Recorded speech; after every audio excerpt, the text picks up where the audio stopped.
Om Shanti.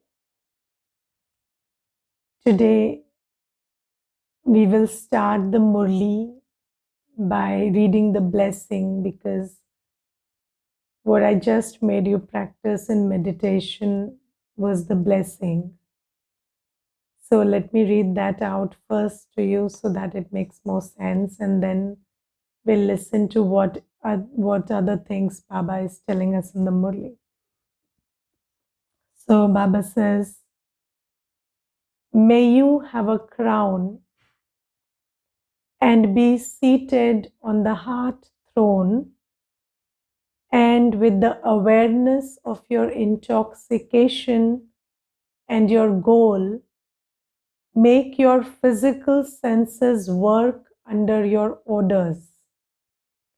Now, Baba usually gives us an example, which is whenever there is a master, he has to sit on his seat for his subjects to obey him. For example, if there is a judge and he's not on his seat in the court and he's just buying some vegetables in the market, and there he orders somebody that you are imprisoned for 2 years, then they will laugh at him and they won't go and imprison themselves because the judge ordered them, because whatever the judge's orders are only valid when he is on the seat. Similarly, Baba says, when you are not on your seat, then you speak this language. What is the language that we speak when we are not on our seat? I told my mind 100 times, not don't go there, but it still went there. Or I told my eyes 100 times, don't see that. Or my ears 200 times, don't hear that. But they still heard and they still saw, and then I got upset. So, why do we speak this language that my subjects are not obeying me? Because we are not sitting on our seat and ordering our subjects. So, Baba says you have these 5 sense organs, and you have your man, buddhi, and sanskar, and you are the master, you are the one in command of all of these. But if you find them not obeying you, it's because you are not seated on your throne. That is, you don't remember, you are not in the awareness that you are the soul and these are your subjects, so you are more powerful than them. When you are not in that awareness, then they don't obey you. And Gulzar Dadiji used to put it very simply. She used to say, when you talk about the mind, you say my mind. Yes, you don't say this is somebody else's mind that I am using. So this is my mind. So it is a matter of dignity that whatever is yours should obey your instructions. But then if you don't sit in that awareness that this is my mind and I am the master, then you will keep saying, oh, my mind doesn't listen to me. And then your mind gets the indication that it is okay if I don't listen to the master, because the master only says very, softly that the mind doesn't obey, but he doesn't tighten me. So that's why the mind will do whatever it wants to do. Just like if you keep a servant at home and then the servant gets the indication that if they do not obey your orders, you will just let them do whatever they want anyway, then your servants will stop listening to you after some time. It is similar with our sense organs. And Baba says you have to sit on the seat, that is, you have to sit in the awareness, in the power, and in the intoxication that I am the master of my senses, my mind, buddhi, and sanskar.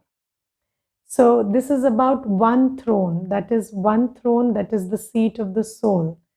Another thing that Baba says is you have the second throne, which is Baba's heart.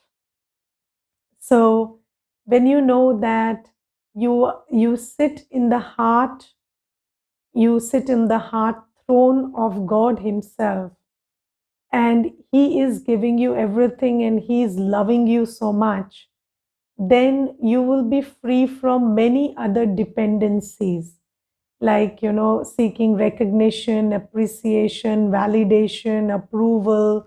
These kinds of things will go away. So Baba says the seat of the soul has certain powers, and then sitting on the heart throne also has another set of powers, and they get activated when you know that you live in Baba's heart, you live in God's heart, and He loves you very much. So, do you have the intoxication that you live in Baba's heart and that you are the master of your senses? How many have that intoxication? So, and if you, so you have to maintain that. Yes, so we got the knowledge. Now you have to maintain that awareness and that intoxication. And then Baba talks about two crowns. So what are the two crowns? One is the crown of purity. So Baba has given us two crowns. One is the crown of purity, and another is the crown of responsibility. So Baba says, first thing you remember that you are a pure soul, and that's your crown. So the intoxication of the crown should always be there.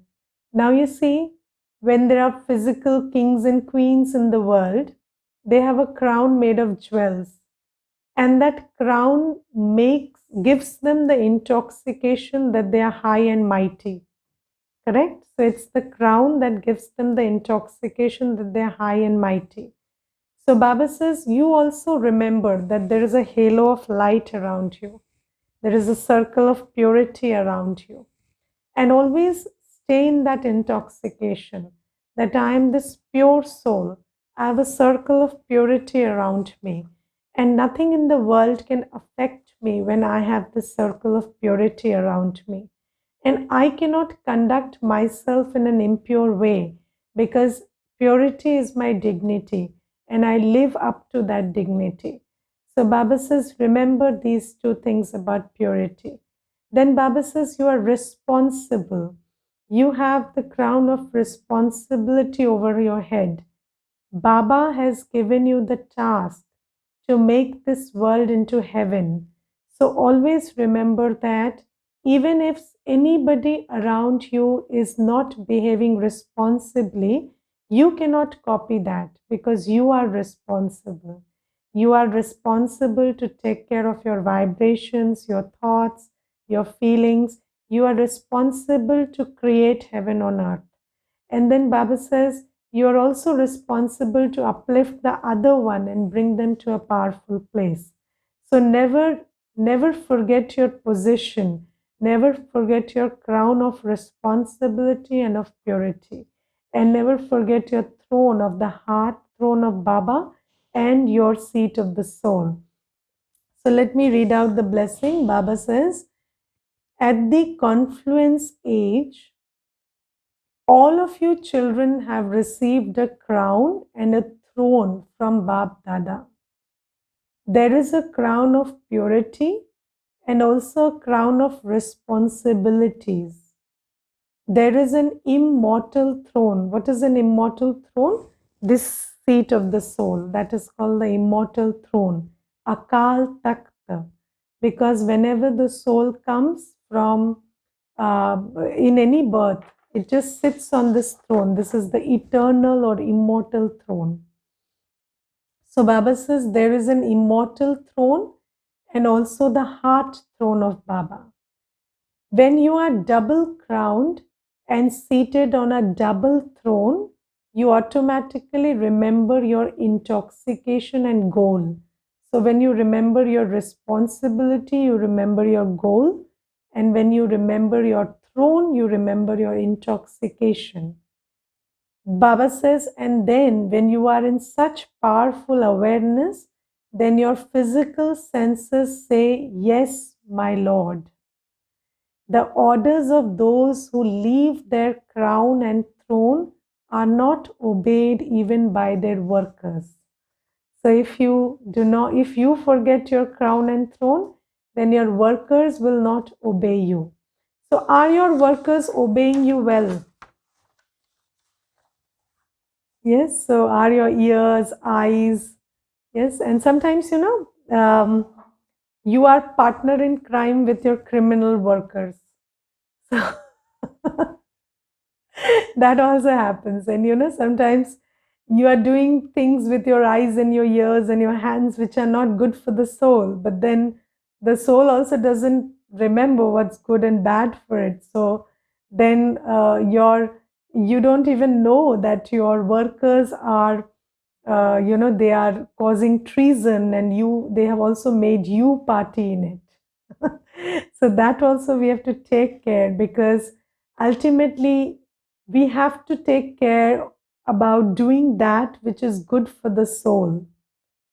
Okay, so these days, we are doing things that the eyes want and the ears want and the body wants, but then that's not good for the soul. And the soul power is decreasing because we are engaging and living by the commands of our senses. So all this is very interesting, and you have to really think deeply about these matters, because we have for 63 births we've been subservient to these workers. So these workers have created an illusion that if they are pleased, then the soul is also happy. But then the soul is not getting happier day by day, it is getting unhappier day by day, and depending on drugs for happiness these days. And then we think that we are the master. So the senses have also, kind of brought us into an illusion that everything is okay. So now we need to really check whether our workers are obeying us or we are obeying our workers. Now, I have been thinking about Gyan since yesterday, and so these current times, and how Gyan, the ocean of knowledge, Baba is giving us this knowledge, and then how interesting and unique this is. I have been thinking about these things, and in the Murli today, Baba says something very interesting, that people don't know what peace and happiness are. Yes, so people don't know what peace and happiness are. And the way we think peace and happiness works, it's not working like that. So you think going on a holiday is peace, and you think buying things is happiness, but that's not peace and happiness. And then we become addicts. So eventually, when we are running after these illusions of peace and happiness, we are getting addicted to them, and then we are living our life like addicts, and we don't really know what peace and happiness is. And when Baba comes, he tells us some things which are very, very simple, like you are a soul, your only job is to remember Baba. You detach from everything else. You become pure. Purity is the highest currency, and that is what makes you earn punya karma. And then it takes a, a lot many years to make sense of what Baba is talking, because we come from a very different paradigm where we don't understand what Baba is talking, and our concept of peace and happiness is very distorted these days. And I was also thinking about these current times of the coronavirus. And I feel that these times are very interesting. So, apart from being everything else, these times are very interesting because you see, earlier, whenever somebody was ill, you were asked to be around them. And that was conventional morality. So if you left somebody, isolated somebody, while they were ill, then your relationship was over, right? Correct? We come from that place where this was happening, and we thought that when somebody is ill, what you have to do is you have to be around them all the time. And then this coronavirus came, and then that thing is turned upside down. And now, if you want to help somebody, you stay away from them. So you just abandon them, you just leave them in a room, and then that's the best you can do for them, for the world, and for yourself. And then this doesn't fit in. We have a lot of problems fitting this in. And this is why there is so much of spread of the virus, because when somebody is infected, even if people know that you have to leave them alone, you still make some contact because of that morality that you're carrying, right? And that morality doesn't allow you to isolate the ones you love, or, again, that morality plays out like you feel bad about doing that, even if you're doing that, and you don't do that happily. So even if you're doing that, you're doing it miserably, you're not doing it happily, you're not doing it like you are doing something good for them, because there is a morality which is inside of you, and that is messing up with your buddhi and your mind. And this is what belief systems do. That is why Baba says Shrimat and Ravanmat.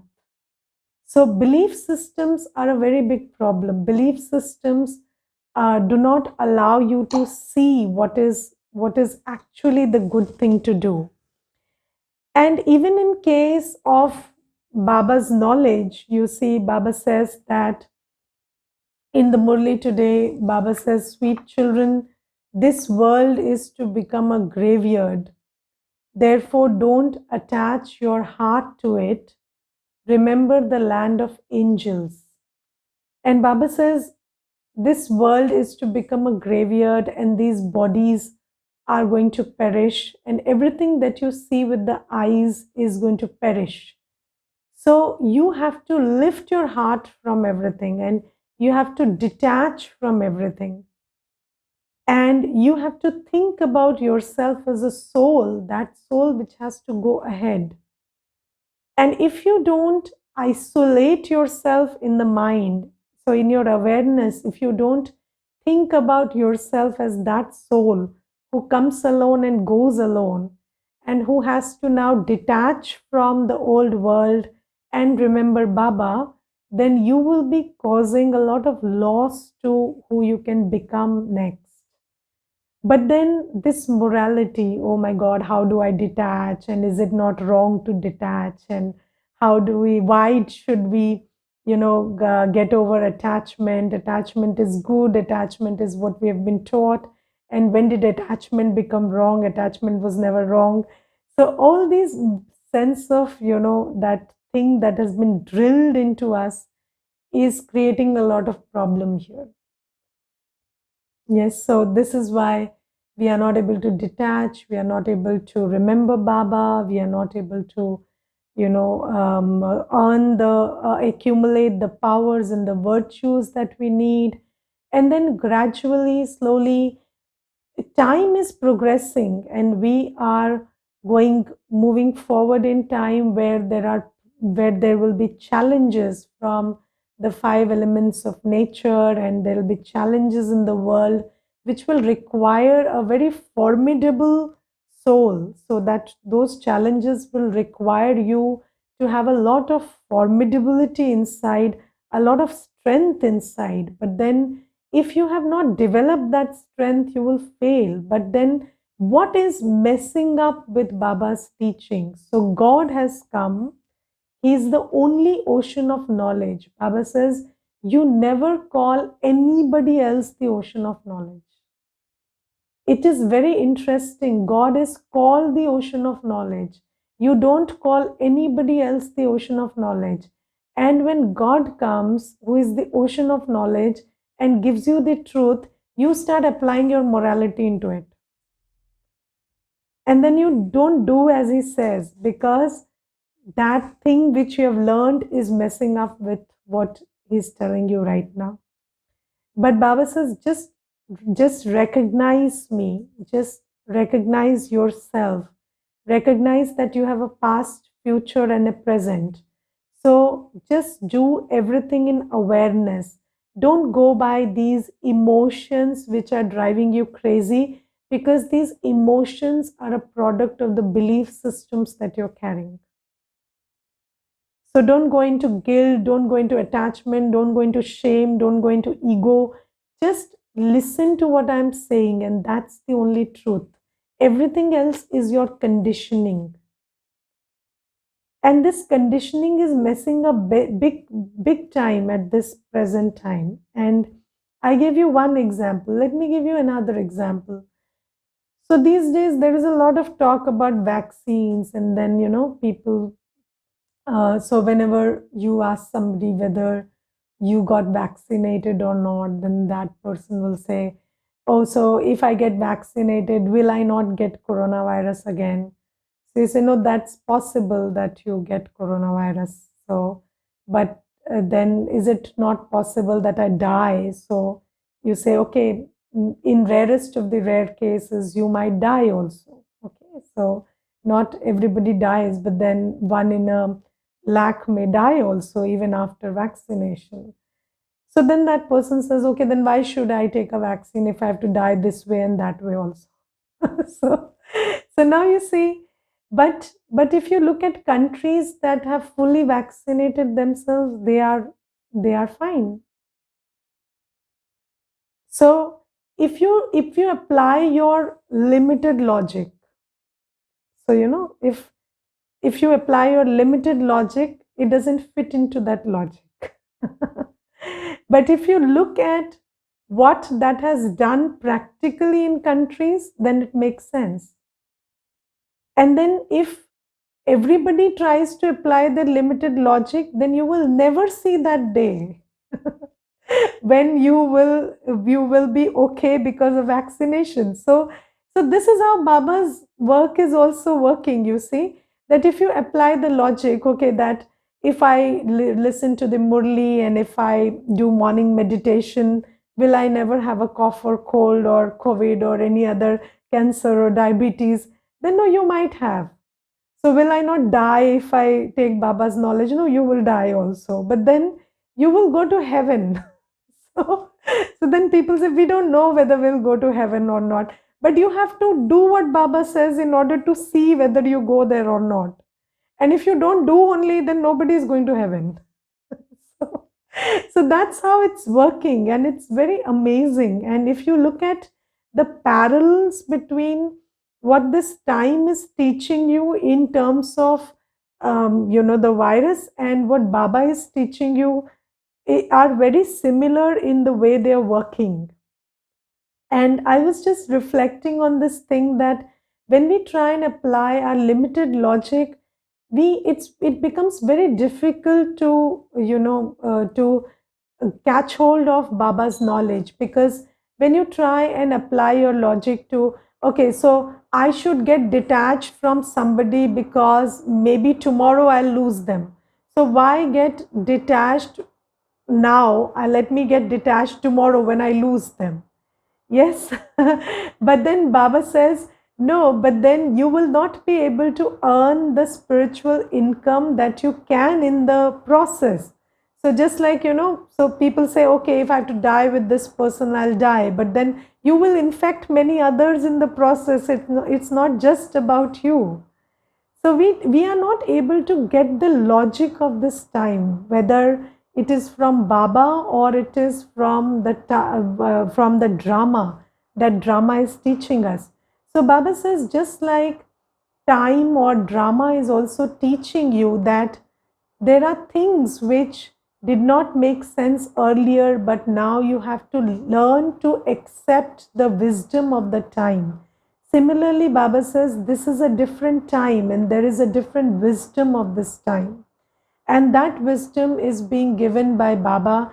And what is Baba saying? Baba is saying, you detach your buddhi from the world around you, from people and objects, and just remember me. Because Baba says everything is perishing, and Baba tells a very good thing today. Baba says, you children understand that if you attach your heart to this graveyard, you will experience a loss. So Baba says it is time for everything to perish, and you cannot, just by wishing away destruction, destruction won't go away. So I don't want things to perish. Nobody is asking you whether you want it or not. Yes, so Baba says, you just have to understand the call of time, that everything has to perish. So if you keep attaching your heart to whatever is, then you will experience loss. So loss is not a real thing. Do you get it? Loss is not something real or concrete. Loss is an experience that you get when you are attached. Yes, because you see, there are we are so many people sitting on the screen right now. Now, let me ask you one simple question. Do you all experience the loss to the same degree in these times? So how many of you don't feel any loss at these times? Yes, there are some people who have not experienced any loss at this time. Why? Because although there is apparently a lot of things that are changing, souls are changing bodies, things are changing forms, but you are not attached to any one of those things that were changing. If you were attached to something, then you would speak like, my world has fallen apart. Yes, so it's not about what's happening, it's about what you are attached to. So Baba says, this is why work on your attachment. Work on your attachment. And I'll tell you one thing, I heard this one story from a person, and he said that my brother died, and then, so there was a third person telling me this, that there were two brothers and one brother died, and then the other brother did not get infected, but he died because he was so affected by the death of his brother. So he just died with the thought that if this can happen to my brother, it can happen to me, and also because of the attachment he had for his brother. So now do you understand how energy travels through attachment? So when you are attached to someone, his weakness, his death can also become your death and your weakness. His sorrow can become your sorrow. So Baba says, this is a world of sorrow. And if you keep attaching yourself with those who are in the world of sorrow, then how will you create a state where you move to a world of happiness? So Baba says this detachment is very, very important right now. And how do you detach?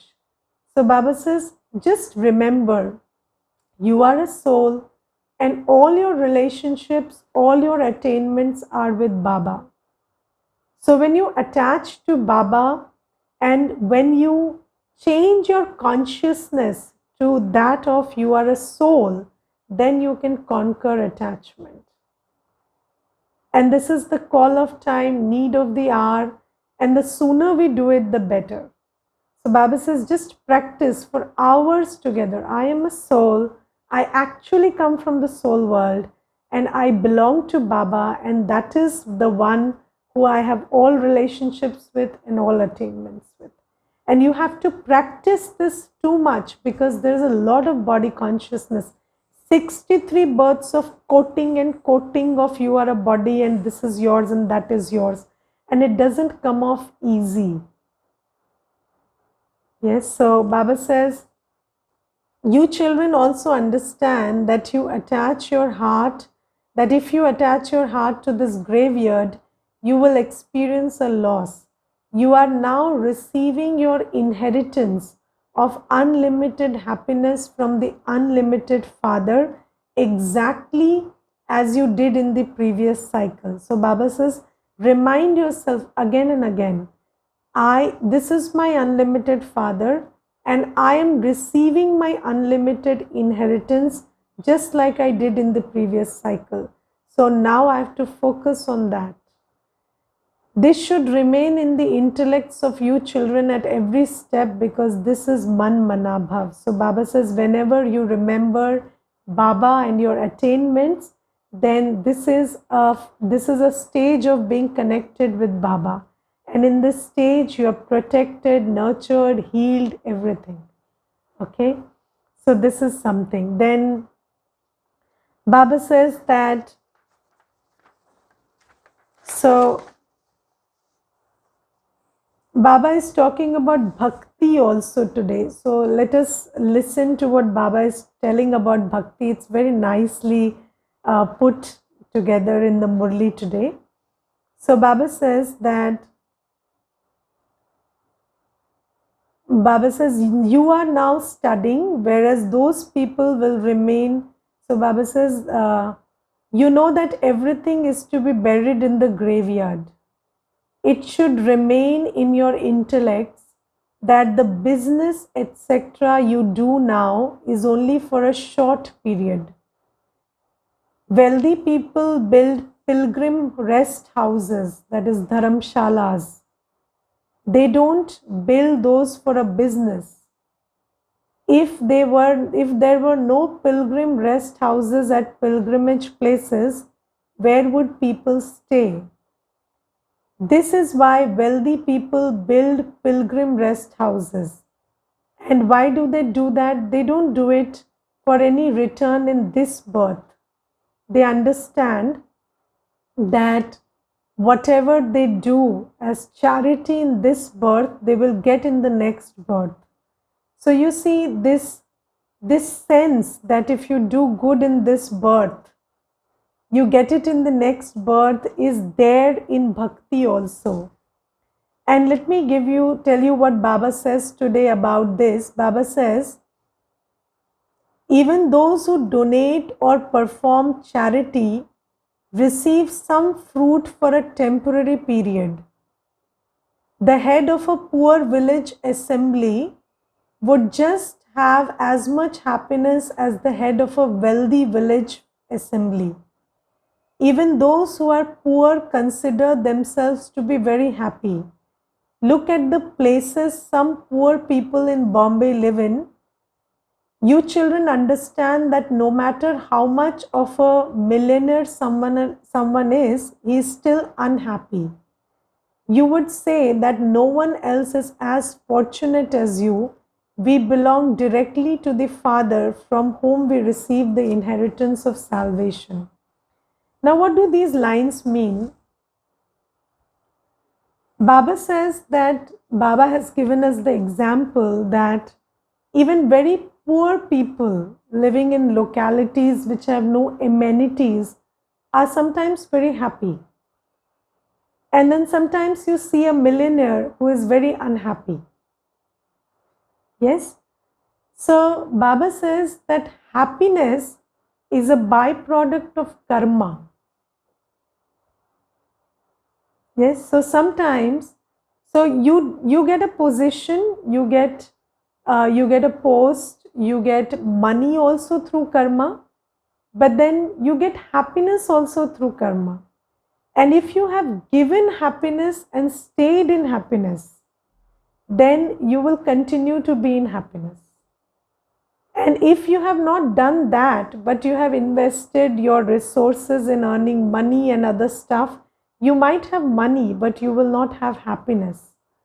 So Baba says, those who have done good work, charitable work, And what is charitable work? You see, even in bhakti, when people had no idea who God is, what He looks like, and what is His remembrance actually about, they remembered God. Yes, they turned their thought towards, at least singing praises of God in terms of whatever hymns and spiritual, devotional prayers they had. And they gave their time and energy and thought to remembering God. And Baba says, even that act has given them happiness now.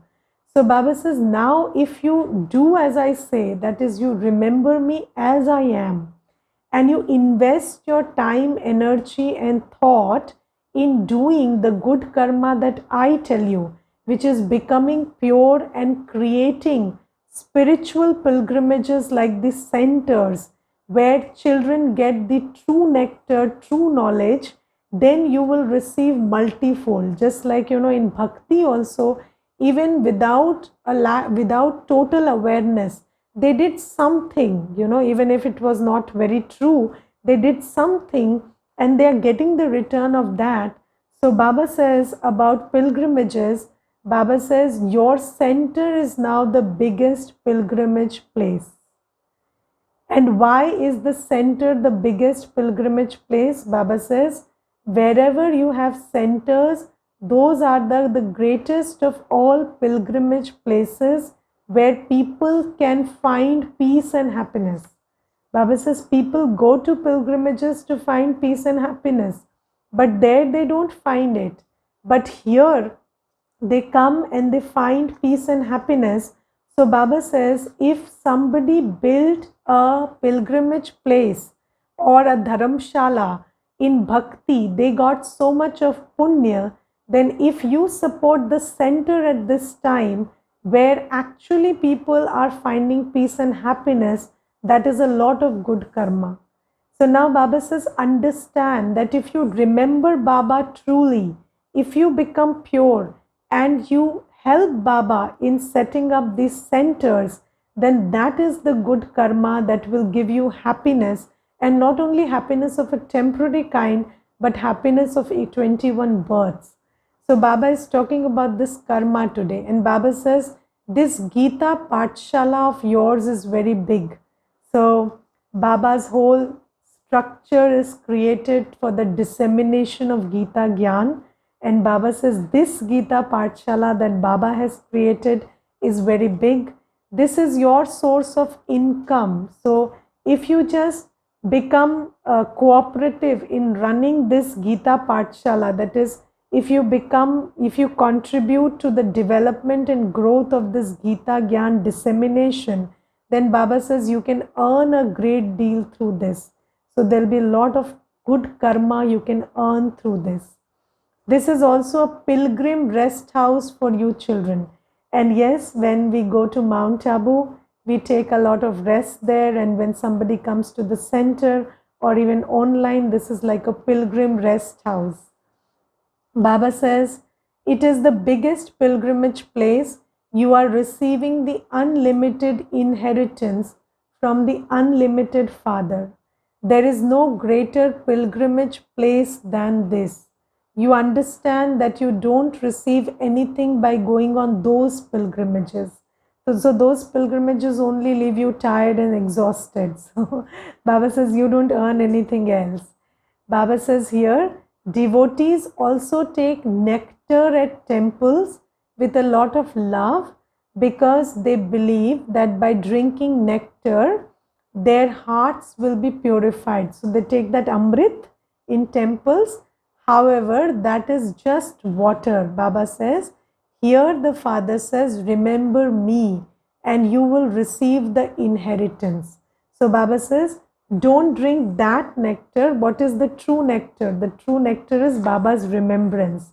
Yes, and Baba says, another nectar is Gyan Amrit. And Baba says that you are receiving the treasures of the imperishable jewels of knowledge from the unlimited Father. So you are getting Gyan Amrit, and also you can have the Amrit that you receive through Baba's remembrance. So now do you understand whatever you were doing in bhakti is what you have to do here also, but with more sense and in truth. So bhakti was all about belief. Now God is telling us the truth. So we have to do the same karma, but in truth and with a lot of sense. Okay. Om Shanti.